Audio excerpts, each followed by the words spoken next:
Hey there everyone, welcome back to the Guard Shack. I'm your host, Robbie Weidman. If you've listened to the first couple of episodes, you already know I have about 20 years experience in the private security industry in California. In addition to that, I have about 12 and a half years of sworn law enforcement experience. But what you might not know is that I'm also the regional field manager for the private patrol operator company I work for. Aside from the professional development of our officers, one of my other primary tasks is hiring new guards. So today, I want to go over some questions I ask and what type of answers I'm looking for and not looking for during my initial interview process, as well as promotion interviews and some of the general interview tips as in do's and don'ts that I have for you guys. Keep listening and we'll get started right after this.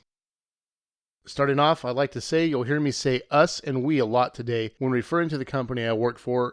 I'd like to make it known, however, that the opinions in this podcast are mine and do not necessarily reflect the opinions or policies of the company I work for. And, as always, keep in mind that I'm not a lawyer and none of what I say should be construed as legal advice.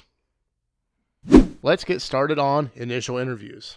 There are three primary types of interviews that you'll come across in a lot of mid-sized to small firms. Prevalent right now is a phone interview, which is kind of what we're using for our initial interviews at the company I work for. Due to COVID-19 concerns, we've stopped doing so many face-to-faces unless we're going to bring them in and complete the hiring process. Several things to keep in mind if you're going to be doing a phone interview is that you need to be in a noise-free environment. You also need to make sure that your phone is charged, or if it's not, that your landline is good to go, or if you're using a cordless landline, if that makes sense, that phone battery is charged. If you're going to be using a cell phone, make sure you're in a place with cell reception as well. You don't want to be cutting in and out, which I've experienced a couple times while conducting mine. Make sure to be distraction-free for the duration of the interview.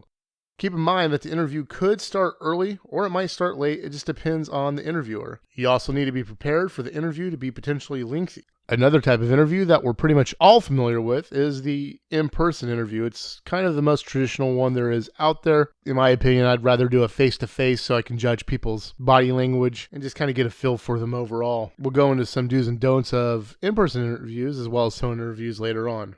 Now, a third one that we're seeing a rise in due to the COVID-19 concerns, which has actually been going on for a while, just in my opinion, or at least in my knowledge, not in the security industry, is the video interview. This is kind of a mixture of a phone and in-person interview. You also need to make sure that you have a good internet or cell service connection for this. Now, let's touch back on the in-person interview. There are generally two types of interviews you can anticipate having. One being the single interviewer, which is a one-on-one experience, a little bit more relaxed. But something that's becoming a little bit more common is an oral board where you will have two or more interviewers in one spot. That depends on the company or their process for hiring. And again, with oral boards, you're going to have multiple interviewers. Each might ask their own questions. Some may play off the other questions asked by the others. And once more, the single interviewer process is going to be a more traditional, more one-on-one aspect you're looking at. Some things you'll want to avoid in the interview process is being late to your interview. It sets a bad tone for your attendance or punctuality. And what's worse than being late? Being a no-call, no-show. If you are a no-call, no-show to an interview, you might as well give up with that company. If you're no-call, no-show, you're not going to get the job.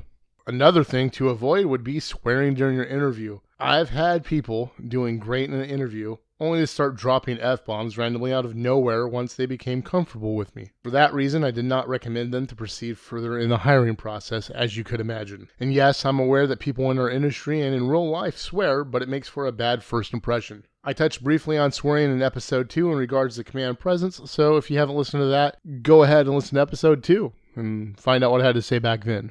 Similar to swearing during your interview, you're going to want to not make derogatory remarks. You think this would be something I wouldn't have to address, but then you'd be wrong. I've literally had someone show up doing great in an interview only to start talking so inappropriately about different religious groups and such that I just stopped asking questions. This same person also was sprouting racist and sexist comments during the interview prior to us getting him out of the building. And somehow he seemed to be completely oblivious to those issues. And for me, speaking in a derogatory manner is an absolute no. Another thing you don't want to do is leave your phone on. Now, I'm sure you remember the guy I just talked about 3 seconds ago with his derogatory remarks. That same guy left his phone volume up with the phone on, and from time to time, he would get a text alert, and he would actually stop with the interview, check the text, and respond to it. Kind of in awe that somebody was doing that during an interview for a job they wanted. At one point, this same guy, he even answered a phone call and started having a conversation. And as you can imagine, we pretty much showed him the door as well.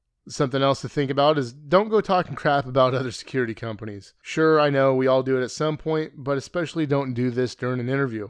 This is a key thing to avoid when asked about former companies you've worked for, and specifically don't talk bad about former employers just to try to impress your potential future employer. Keep that in mind that this is especially true if you still work for that employer that you're talking bad about, because word could get back real quick. This too sets an example of poor professional behavior and usually results in a no-go. Some things to do are to be prepared, as in be ready to potentially move forward with at least the first stages of the hiring process immediately after your interview. Of course, this all depends on the company, so here are some things you might want to look forward to. The first that we do is a drug test before we move forward any further. So it's a good idea to be able to pee clean or pass any other sort of drug test like a saliva swab or hair follicle test that might be presented to you. And while I understand that marijuana indeed may be legal in multiple states, you need to keep in mind that a lot of contracts that PPOs have require the employers or contractors to have a drug-free work environment, especially those that are government contracts. Also keep in mind that marijuana is federally illegal. Of course, this also applies for any drug that might be illegal that you might be tested for. If you have a prescription medication assigned to you for something that may trigger a positive result in a drug test, I definitely recommend that you bring a copy of your prescription with you in case it's needed to prove you are legally consuming said drug. More things to do: bring copies of your resume in case it's requested. Bring your current and valid state government issued ID and or driver's license. Or in California, because we're weird, it's called a driver license. Singular. Look it up on your driver license if you are from California. Also, it's a good idea to bring any required documents with you, such as a copy of your guard card for states that require such registration, and if you have one, and copies of any applicable weapons permits if you happen to have them. Also, one thing we request are your training certificates to prove you've had your ongoing training, as in your annual 8-hour refreshers, your firearms qualifications, your initial 40 hours of training, whatever it might be. Additionally, make sure you bring something as a proof of citizenship as required to complete your I-9 form. What you could use is a valid U.S. passport, birth certificate, certificate of naturalization, or a social security card. You can view an entire list of accepted documents or combination of documents at https://www.uscis.gov/I-9-central/acceptable-documents. I'll put a link to that in the description. Something else you'll need to do is have some knowledge. And by that, I mean do your research on the company you're interviewing with. Know when they started, where they're located, and what they do. So many times I've asked people to tell me what they know about the company I work for and that they want to work for, only to get an "I don't know" reply. You need to know generally about the private security industry, or at least the type or types of security that the company you're going to interview with does. Some research is better than none. Just don't go in thinking you know more than the person you're interviewing with, and if you do happen to know more than them, don't bring that up. That's a bad move. Now let's talk about some red flags you might see for companies that you're applying with. While there are a lot of good companies out there, there are a lot of shady companies out there as well. A lot of people don't really talk about the end user experience, and so that's why we're doing it here for you. Here's a list of some things you're going to want to keep an eye out for when interviewing or applying for companies, and stuff you should know and probably avoid about them. You're going to want to avoid warm body companies, and these are the kind of companies that will take anyone with a heartbeat, and that's why they call them a warm body company, to fill a spot. Generally, these companies do not have very well trained personnel, and in my experience, this reflects the quality of the work environment one might experience at said company. These companies don't care about their employees, only profits. Another major red waving flag is having to drive your own vehicle for a patrol route. This is different from driving your own vehicle to or from a site or picking up equipment at the office and then reporting to a site. Most likely, your insurance won't cover you for an on-duty collision, and since you're not in the company's vehicle, they pretty much won't care if it's one of these companies. Most companies aren't going to reimburse you mileage, fuel, wear, and tear on your car. That's just an aspect of life when it comes to going to and from work. Again, you would not be appropriately covered by insurance in most cases anyway. If a company wants you patrolling with a vehicle, they should be providing the patrol vehicle as well as maintenance, insurance, and fuel for that vehicle. Now, while this might vary from state to state, keep in mind that I'm basing all of my knowledge and all that kind of good stuff on my experience in California, as well as what a good employer should be doing for their employees. Another red flag are employers who yell or scream or otherwise treat their employees poorly.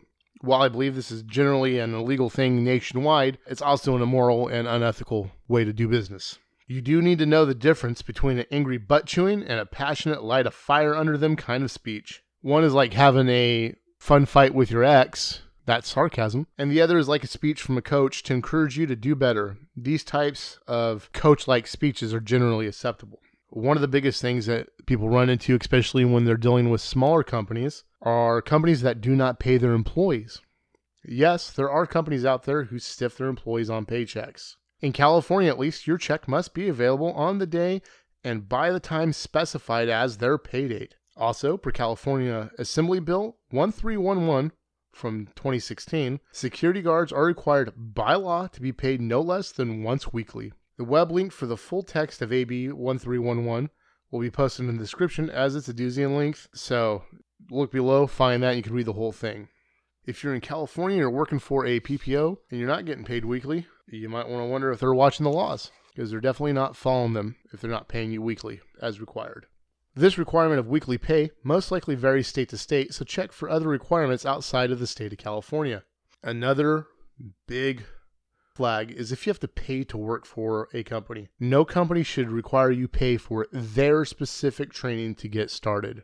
A company can obviously require mandated training, but should allow you to seek options at legally licensed training centers elsewhere. Now, if you need mandated training prior to getting your guard card, and they are also a training facility, that is a different path, but you should always have an option of obtaining training elsewhere.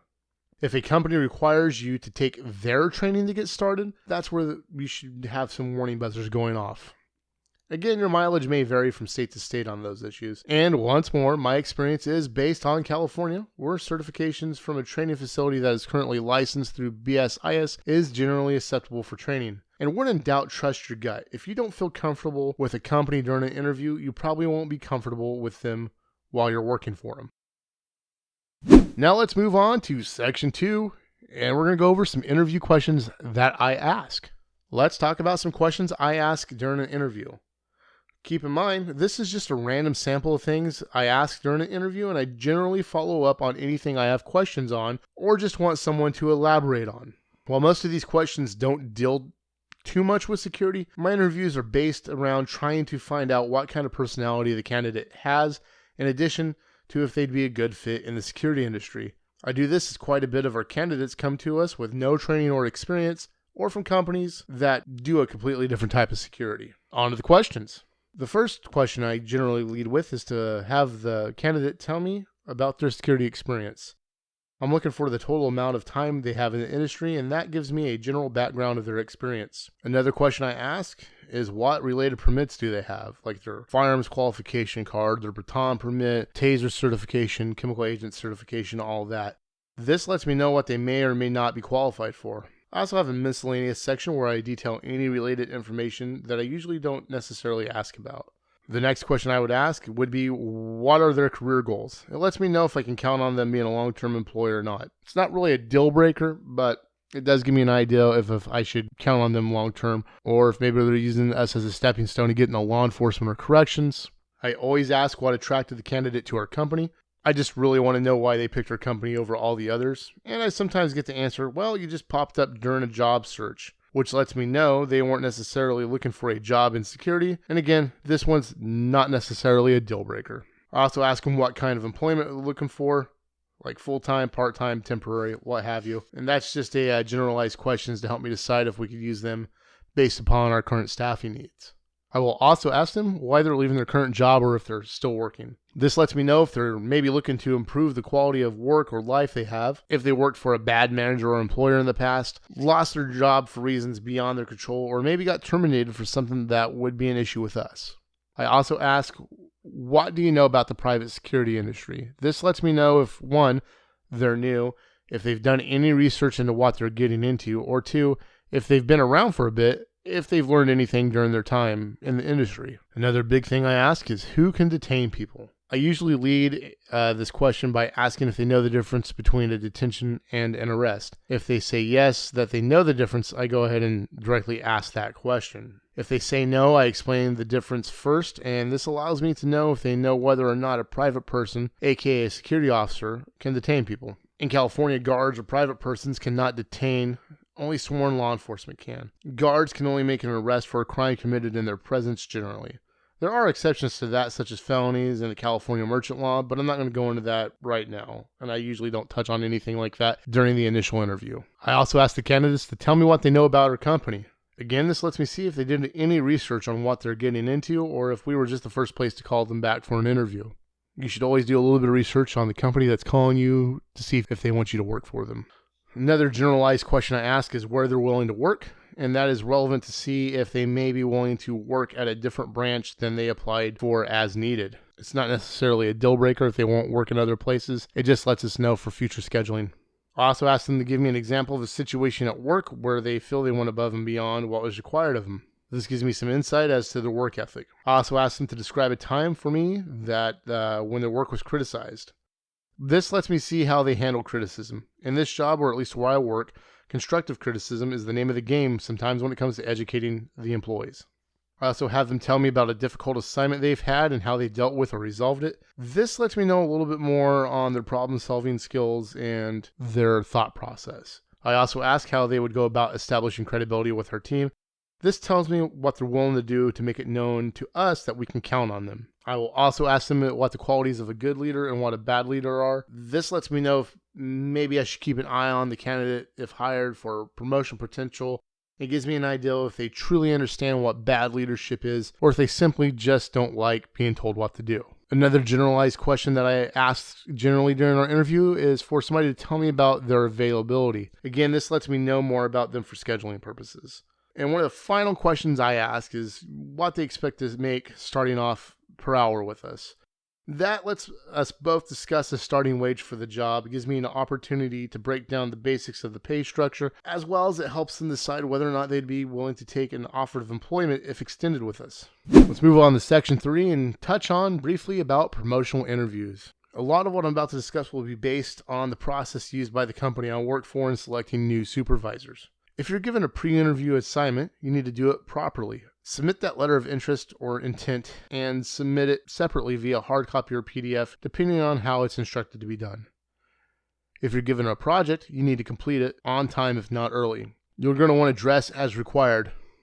Where I work, we have our supervisor candidates arrive in full uniform, but this can vary from company to company, as some may want a more business formal, like a suit and tie, whatever kind of look. We have the supervisor candidates in uniform, as they are responsible in the field to ensure the guards are up to policy standards when it comes to the wear of uniform, and that gives us an idea of where they stand, how seriously they take their job, how they present. We also want to ensure our supervisors are taking care of their equipment and representing our company well.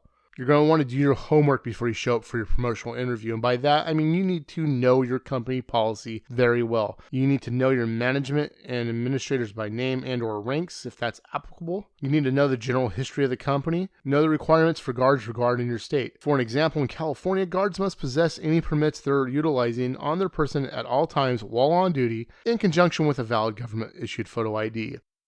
That's something we ask in a promotional interview. We also ask about the generalized rules and regulations regarding printouts for brand new or lost guard cards, firearms permits, what have you. You need to know your post orders for sites that you would be responsible for, and you also need to know post orders for everything else that you can, if you think about it. Know the job description of those below as well as those above the rank you are applying for. Know the locations of other work sites, branches, headquarters, whatever. I can't stress enough, for supervisor interviews, you need to be prepared and have lots of knowledge that you can bring to the table to show that you're taking the job seriously. Alrighty, everyone, that's going to be it for today. Thanks again for listening in. I hope this episode was informative as far as interview processes go. As always, keep in mind, all my experience and a majority of what we discuss on this podcast are going to deal with California, and things may indeed be different in other states. You can listen to us on the following platforms: Anchor, Apple Podcasts, Spotify, Stitcher, Podcast Go, Breaker, Overcast, Pocket Cast, and much more. You can also find us on social media at facebook.com/GuardShackPC, at instagram.com/GuardShackPC, and you can also find us on YouTube. I don't have a custom link yet, but if you just go on to YouTube and search the Guard Shack, the artwork will match the podcast artwork. I'll put a link in the description below. Now, I'll eventually get gear reviews and stuff like how to wear your uniform up on the YouTube site, but right now you can start watching full episodes on the channel as well as snippets in the future. If you happen to find and follow us on social media, make sure you say hi. We really enjoy that. If you all could please make sure to share us with your friends, family, and coworkers, I'd greatly appreciate it. My goal here is to help develop security professionals and improve the industry image overall. I can't do that without your guys' help. As always, stay safe out there, and we'll see you next time.